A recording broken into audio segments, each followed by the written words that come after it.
Welcome to Pimpy's Investment Chat, where we keep investment talk simple. And here's your host, Pimpy.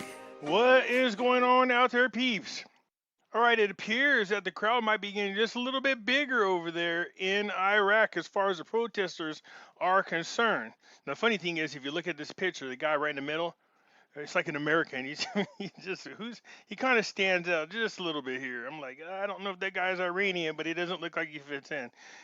You know, Nader talked about this, and you see me respond to him. He's saying that the protests are getting bigger. It's starting to get definitely that Arab Spring feel to it. And I could see that happening. But for the record, it's not just one country standing up against its government. You would be surprised how many protests are going on against governments around the world right now, and they will use this as part of their excuse while they're starving their citizens. Anyways, you got a little battle royale going on between Sadr and Maliki. Maliki did everything he could to make sure that Sadr and his people didn't get power, and now it appears that Sadr's returning the favor. I have people ask me, Pimpy, what does this mean about our investments? What do you think it means? Nothing is going to happen while this is going on. You have to have stability in the country. You have to have stability within the government, no corruption. You have to have a great economy. You know, the GDP is continuing to grow. We know that Iraq needs to increase their non-oil revenues. And none of that is going to be happening if you can't even get a government installed. And your people are not happy. This is not a good situation. As long as this continues to go on, nothing is going to happen to the Iraqi dinar. Now, I know people told you, the back screens and my intel and all this other fun-loving stuff that you guys love to hear. As a matter of fact, I've reconsidered getting a job as one of those redemption center people. They have been standby on now for like 15 years. So they basically to get paid to sit there by the machines and wait. Man, I wonder what kind of money they make per hour. Before we get into this, though, do me a favor, hit the thumbs up button. If you're not a subscriber, please do so, because when you do, it helps out the channel, and I surely do appreciate it. If you're thinking about buying gold and silver, and now is the time to buy the shine, you seen, what was that, $1.60 jump in silver price? Nice little jump. We'll see if it'll continue come tomorrow. So when you go to buy your precious metals, go check out our friends at Money Metals Exchange. The link is down below in the description. If you're a first-time buyer and you spend more than $100, use promo code Pimpy, P-I-M-P-Y, and you will get a free half ounce of silver.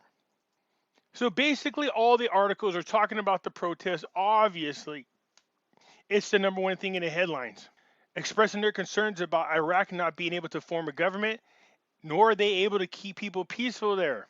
That becomes the issue. You can't have outside investors coming into the country because they don't like what they're seeing. They have to worry about their investments. And that's part of that GDP growth. They can't get a budget passed, and they can't just move forward because of the Supreme Court chairman, because of the Supreme Judiciary Courts had already said the interim government is not allowed to do those types of things. One of Maliki's friends.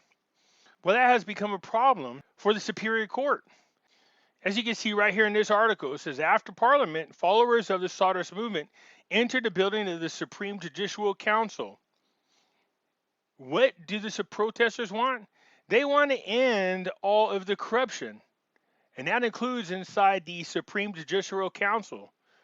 The news agency's correspondent reported on Saturday that the Sadr's movement's demonstrators stormed the building of the Supreme Judiciary Council in the Green Zone in the center of the capital over there in Baghdad.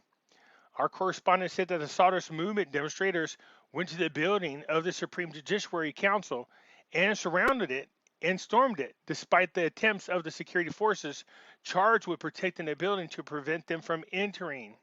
I'm sure it had a lot to do with the court's decisions to be political and interfere with Sadr and his people forming a government. I don't think it's too much for the people of Iraq to insist on having a government without corruption, and the same with their supreme judicial system.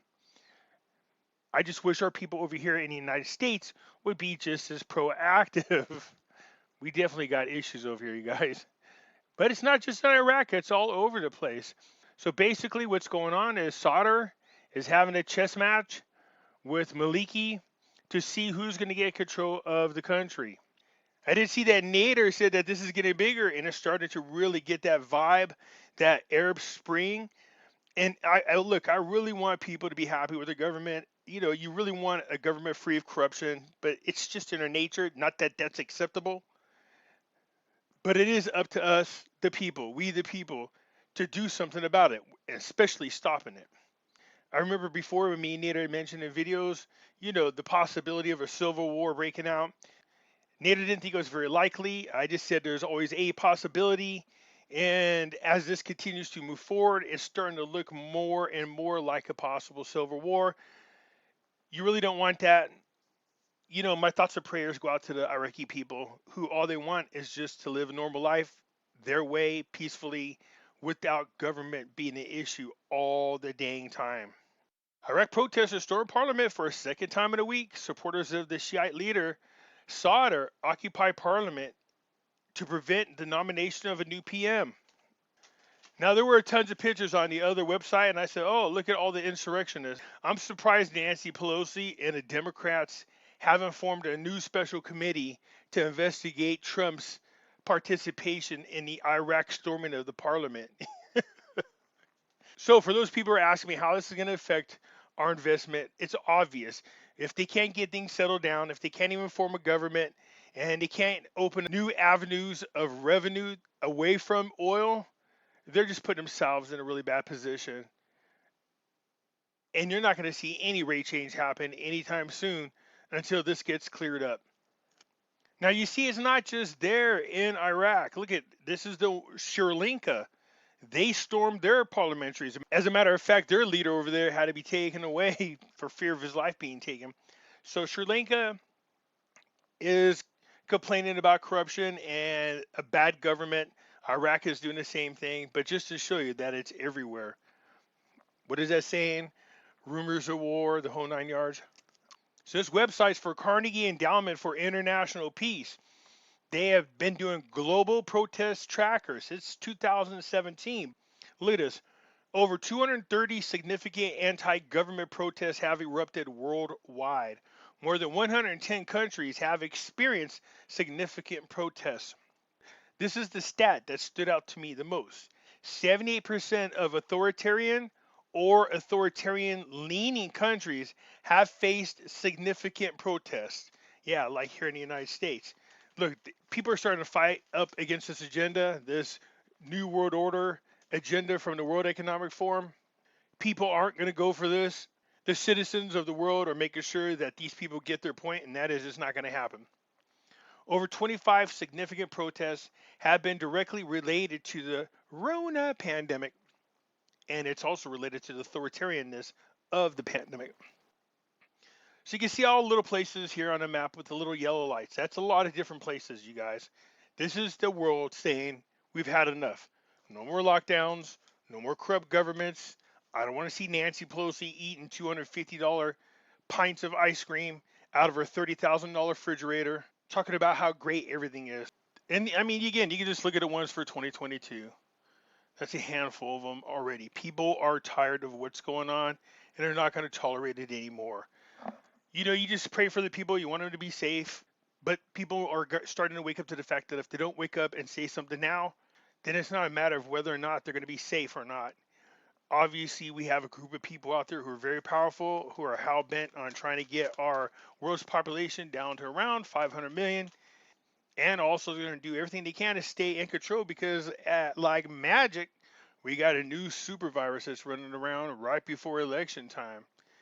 So as far as investment is concerned, look, that's probably something we shouldn't be focusing on right now. I mean, I do get it. I'll still talk about it, but I'm saying that should be kind of the furthest thing from your mind at the moment. What you really want is peace to take place over there and unity. So thoughts or prayers again out to the Iraqi people, especially Nader and his family. I wish you guys well over there. I totally understand what's going on, and my support is with the Iraqi people. You're not going to see any exchange rate happen anytime soon, you guys, but we will monitor what's going on with the protests, and hopefully it ends peacefully. Anyways, that's it for now, you guys. Let me know what you think. I will catch you later. I am out.